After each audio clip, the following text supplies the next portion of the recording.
Hey guys, आज हम अपना नया सेशन स्टार्ट करते हैं जिसमें लेंगे हम अपने द हिंदू के आर्टिकल को और जिसके थ्रू हम ये समझने की कोशिश करेंगे कि किस तरह हमें किसी भी इंग्लिश के स्ट्रक्चर को पढ़ा जाना चाहिए और पढ़ते वक्त किन चीज़ों को अपने दिमाग में रखना चाहिए।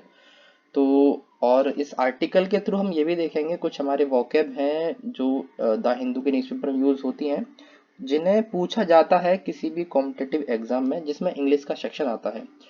चाहे वो एंटोनिम के फॉर्म में हो, चाहे सिनोनिम के फॉर्म में हो, या फिर कुछ ग्रामर रूल्स हैं जो कि पूछे जाते हैं एरर डिटेक्शन के फॉर्म में या क्लोज टेस्ट के फॉर्म में। ठीक है, तो हम उन सभी छोटे मोटे रूल्स को जो वोकैब इसमें यूज हुई है उसे हम साथ में देखेंगे और आर्टिकल को आगे पढ़ेंगे और ये देखेंगे किस तरह कोई भी आर्टिकल हमें पढ़ना चाहिए। तो आर्टिकल का जो मेन टाइटल है यहाँ पर लिखा हुआ है हमारे पास, मिसप्लेस्ड कंसर्न। कंसर्न हमारे पास एक नाउन है, मिसप्लेस्ड एक एडजेक्टिव है जो कि इस नाउन को मॉडिफाई कर रहा है। मिसप्लेस्ड का मतलब होता है कोई एक ऐसी चीज जो अपनी जगह पर नहीं है। कंसर्न का मतलब होता है चिंता। तो यानी कि हमारा जो ऑथर है इस टाइटल के थ्रू ये कहना चाह रहे हैं कि हमारे पास एक चिंता है जिसका जो सब्जेक्ट है वो अपनी जगह पर नहीं है। यानी एक चिंता है जो मिसप्लेस्ड है, यानी कि जिस बारे में हमें चिंता करनी है वो जो मैटर है वो अपनी जगह पर नहीं है, हम किसी और की चिंता कर रहे हैं, किसी और चीज़ की चिंता कर रहे हैं। वो चीज़ क्या है हम धीमे धीमे आगे बढ़ेंगे तो हमें पता लगेगा। अब हम आगे बढ़ते हैं कि ये टाइटल है, टाइटल का पैराग्राफ है। टाइटल का पैराग्राफ है, Supreme court should not allow outreach industry to shape moves to tighten OTT content regulation. यहाँ पर हम देखते हैं सुप्रीम कोर्ट एक नाउन है और यहाँ पर सब्जेक्ट की तरह यूज हुआ है। शुड एक मॉडल वर्ब है, नॉट एक एडवर्ब है, अलाउ एक मेन वर्ब है। आउटरीच इंडस्ट्री यहाँ पर ऑब्जेक्ट है जो कि सेंटेंस में सब्जेक्ट का ऑब्जेक्ट बनकर आया है।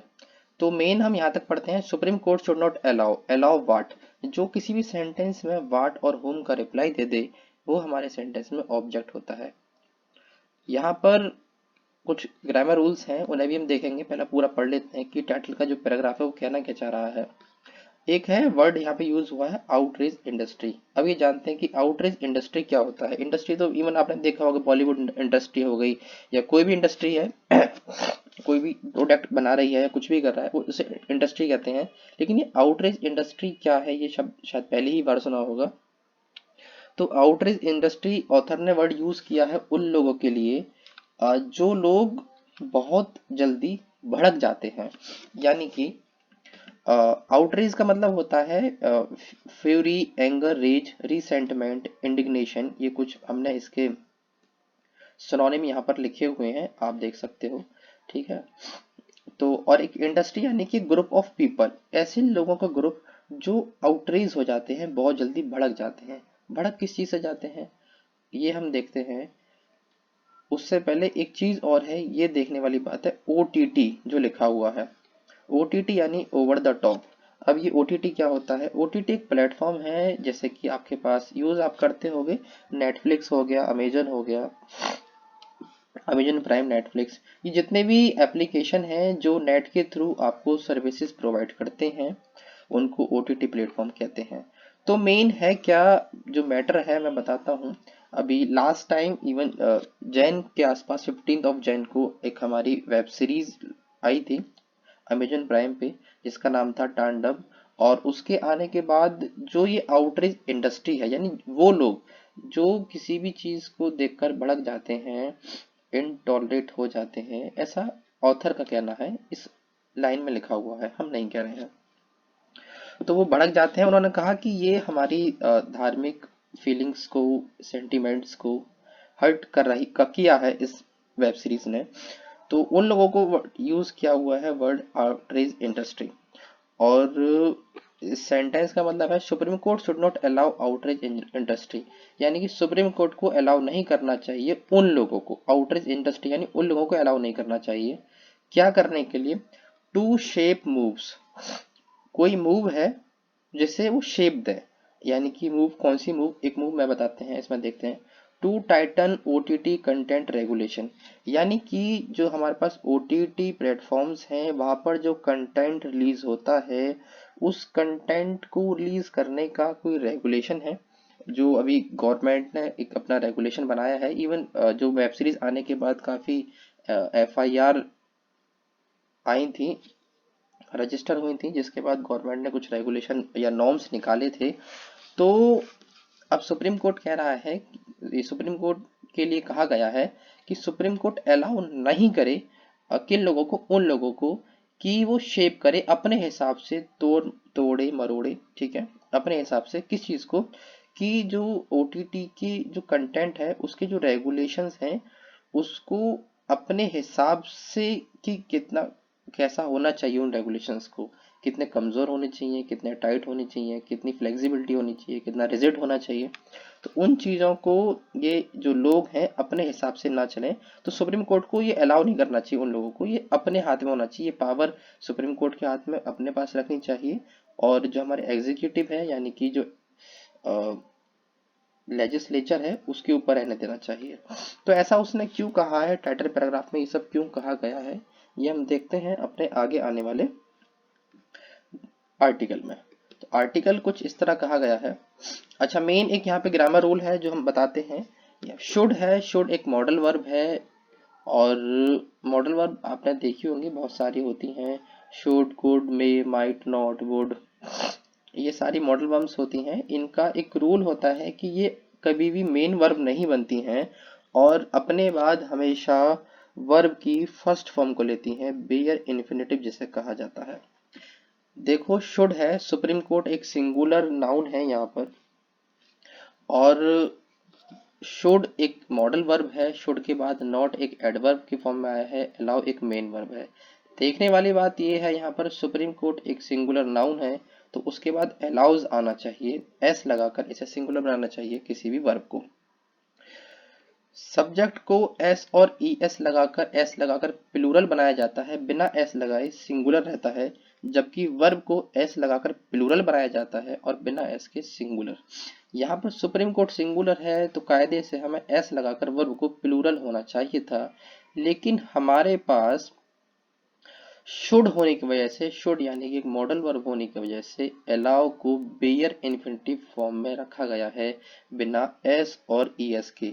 इवन इसके बाद कभी ईडी वाली फॉर्म भी नहीं आएगी, अलाउड वाली फॉर्म भी नहीं आएगी, अलाउज वाली फॉर्म भी नहीं आएगी, हमेशा अलाउ वाली ही फॉर्म आएगी शुड के बाद। शुड की जगह कुछ भी हो सकता है, शुड हो सकता है, वुड हो सकता है, मे, माइट, कैन, कुड, कुछ भी हो सकता है, ऑट टू हो सकता है, यूज टू हो सकता है, कुछ भी। ये सारी की सारी मॉडल वर्ब्स होती हैं, ठीक। अब हम अपने आर्टिकल को आगे बढ़ाते हैं। इसमें लिखा गया है कि it is a matter of concern. It यहाँ पर एक सब्जेक्ट है। जितने भी आपको यहाँ पर ये ग्रीन कलर में दिखे हुए वर्ड्स हैं, आपको यहाँ पे सब्जेक्ट दिखेंगे। ये जो कलर है पिंक है या जो भी है, मतलब ये आपको वर्ब दिखेगा। पूरे आर्टिकल में हमने पूरा आर्टिकल इसी तरह से लिखा हुआ है, ग्रीन और कुछ येलो में है। येलो में हमारे पास स्पेशल वर्ड्स हैं जिनके मीनिंग हम आपको बताएंगे। और ये किसी भी सेंटेंस को या किसी भी आर्टिकल को, पैराग्राफ को पढ़ने का ये मेन तरीका होता है कि हम लाइन टू लाइन चलें और वहां पर सब्जेक्ट और वर्ब को पकड़कर चलें। और ऐसा करेंगे तो हमें कभी भी किसी भी आर्टिकल को या पैराग्राफ को, इंग्लिश के स्ट्रक्चर को समझने में प्रॉब्लम नहीं आएगी। तो हम आगे बढ़ते हैं। इट यहाँ पर सब्जेक्ट है, सब्जेक्ट एज प्रोनाउन यूज किया गया है। यहाँ पर आप देख सकते हैं लिखा हुआ है, हमने नोट्स बनाए हुए हैं सारे। इट एक सब्जेक्ट है, इज इसकी वर्ब है। इट यानी सिंगुलर है, तो इज भी सिंगुलर वर्ब यूज की गई है। किसी भी सेंटेंस को पढ़ते वक्त दो चीज हमेशा याद रखनी चाहिए, कि हमारे पास कि सब्जेक्ट क्या है और वर्ब क्या है। जो हमारे पास वर्ब है, क्या सब्जेक्ट के अकॉर्डिंग ही उसको रखी गई है या नहीं रखी गई है। मेनली एग्जाम्स में क्या होता है कि जो सब्जेक्ट होता है हमारे पास और जो वर्ब होती है, उनके बीच में सब्जेक्ट सिंगुलर होता है तो वर्ब प्लूरल रख देते हैं, या कभी सब्जेक्ट प्लूरल होता है तो वर्ब सिंगुलर रख देते हैं। तो बस हमें यही चीज देख के रखनी होती है कि सब्जेक्ट वर्ब को पकड़ के चलो, उनके बीच का एग्रीमेंट देखते चलो, सिंगुलर है या प्लूरल है। उसके बाद कुछ मेन चीजें हैं वो हम आगे बताते रहेंगे। इसमें लिखा गया है कि it is a matter of concern. Concern means चिंता है, जैसा हमने ऊपर बताया गया था, आपने देखा होगा यहाँ पे मैटर ऑफ कंसर्न। यहाँ पे कंसर्न लिखा हुआ है, वरी, चिंता, एंजाइटी। तो it is a matter of concern, concern ये सिर्फ इतना ही सेंटेंस है। इट यहाँ पे सब्जेक्ट है, इज यहाँ पे हेल्पिंग वर्ब है, ए यहाँ पे आर्टिकल है, मैटर यहाँ पर एक नाउन है जो कि काम कर रहा है इस इट इज ए मैटर का, यानी कि जो ये स्ट्रक्चर बन रहा है इसके ऑब्जेक्ट बनने का वाट का रिप्लाई कर रहा है। कोई भी सेंटेंस में कोई भी वर्ड अगर आपके इज की यानी वर्ब के बाद आने वाला कोई भी नाउन, ये इज वर्ब है, लिंकिंग वर्ब है, वर्ब के बाद आने वाला कोई भी नाउन वाट और होम का रिप्लाई करे तो वो आपका ऑब्जेक्ट होता है। तो it is a matter of, it is a matter ये इतना है। अगर ऑफ कंसर्न ना भी होता तो भी इतना कंप्लीट क्लॉज है जो कि पूरा अपने आप में एक सेंस क्रिएट कर रहा है। इट इज ए मैटर, ये एक मैटर है, ठीक है ना। ऑफ हमारे पास एक प्रीपोजिशन है, कंसर्न एक चिंता है। कंसर्न यानी कि एक नाउन है, प्रीपोजिशन के बाद हमेशा एक ऑब्जेक्ट आता है, प्रीपोजिशन का ऑब्जेक्ट है, और ऑब्जेक्ट कोई भी हमारे पास बन सकता है नाउन, प्रोनाउन या जीरेंड। धीमे धीमे आपको पता लगता रहेगा ये सारी चीजें क्या होती हैं। डेट हमारे पास एक कंजक्शन है जो उसके बाद एक नया क्लॉज स्टार्ट होता है, नया सेंटेंस स्टार्ट होता है जो आगे आने वाले सेंटेंस को और पीछे वाले सेंटेंस को जोड़ता है। अब हमारे पास धीमे धीमे आगे पढ़ेंगे तो it is a matter of concern, ये एक चिंता का विषय है कि date Supreme Court choose to convert a routine hearing on a petition for anticipatory bail from an executive of Amazon Prime Video into an occasion to call for tightening the regulatory norms for over-the-top streaming services in the country। पढ़ने में आपको थोड़ा सा लेंदी लग रहा होगा, tricky लग रहा होगा, लेकिन हम लाइन टू लाइन पार्सिंग करते हुए चलें तो ये इतना मुश्किल भी नहीं है। अब हम देखते हैं, अपनी अप्रोच के थ्रू चलते हैं तो धीमे धीमे से पढ़ेंगे तो इजी हो जाएगा। देखो, it is a matter of concern, ये एक चिंता का विषय है। डेट यानी कंजक्शन आगे बढ़ता है। द सुप्रीम कोर्ट हमारे पास सब्जेक्ट है जो कि प्रॉपर नाउन है। देखने वाली बात यह है कि सुप्रीम कोर्ट यहाँ पर एक कॉन्स्टिट्यूशनल बॉडी है जो कि एक ही है हमारे इंडिया में, और कोई भी कोर्ट हो, सुप्रीम कोर्ट हो, हाई कोर्ट हो, उनसे पहले द नाम का आर्टिकल आता है।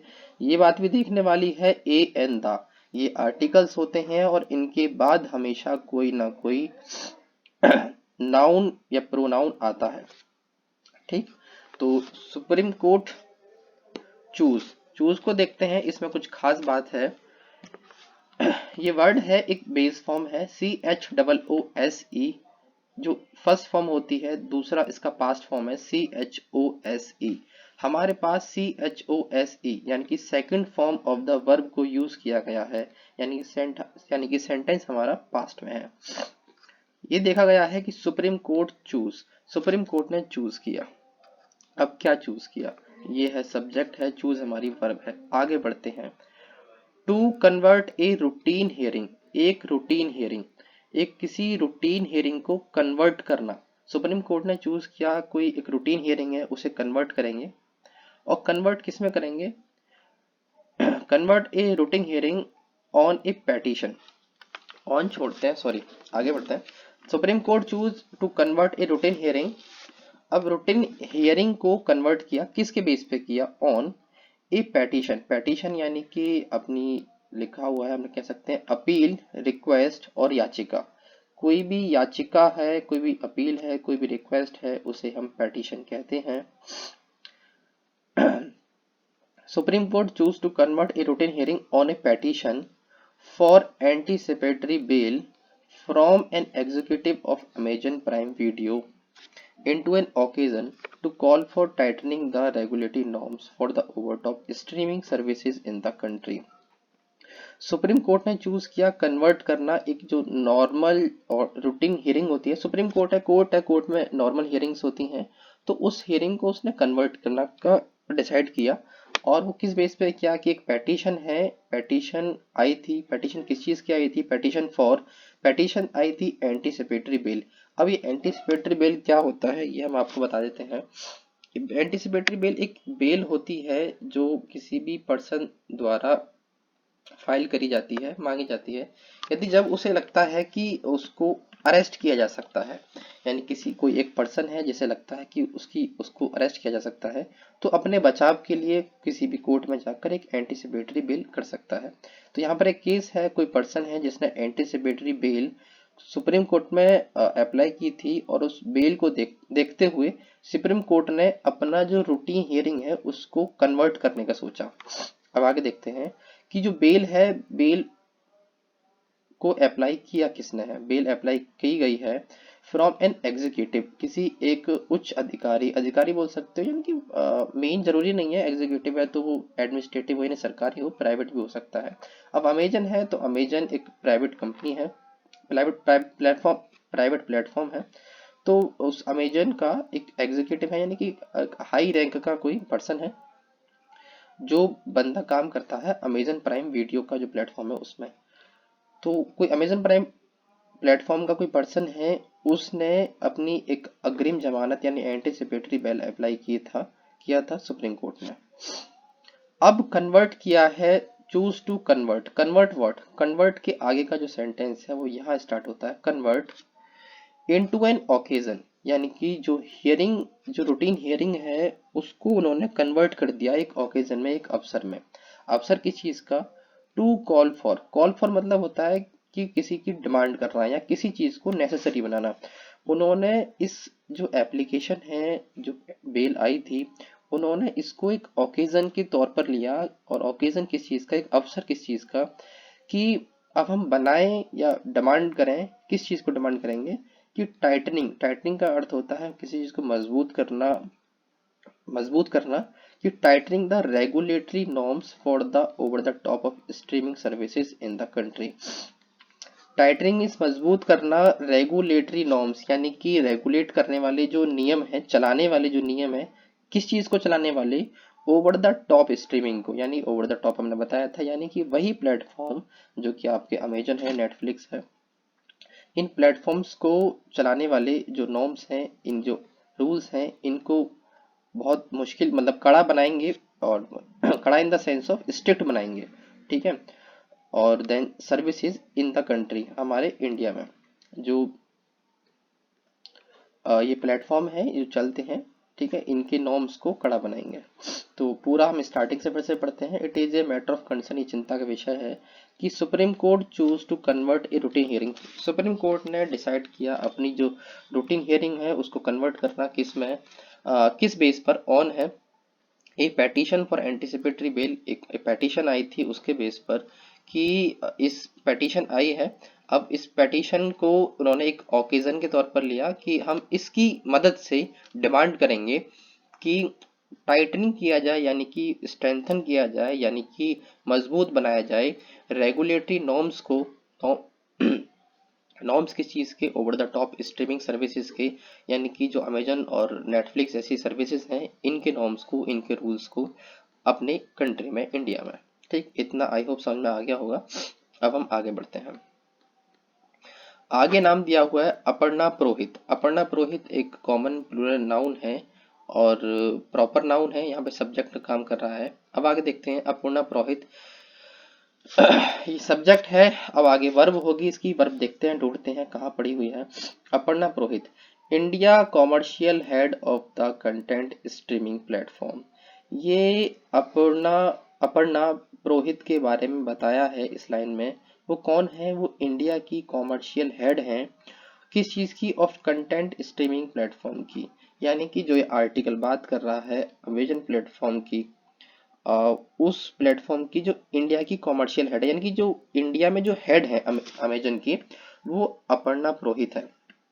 ठीक, अब ये अपर्णा पुरोहित के बारे में उन्होंने बताया है। यहाँ पर ये कॉमा लगा हुआ है, कॉमा लगने के बाद आपको देखा जा सकता है, यहाँ पर भी कॉमा है, इस जगह कॉमा है। पढ़ने का जो आर्टिकल को, किसी भी आर्टिकल को पढ़ने का जो पॉइंट ऑफ व्यू है, वो पहले ये देखा जाता है कि कोई भी वर्ड लिखा हुआ है उसके बाद अगर कॉमा लगा हुआ है तो इट मीन्स वो उसके बारे में आगे की जानकारी दे रहा है यहाँ पर, उसके बाद फिर से कॉमा लगा हुआ है।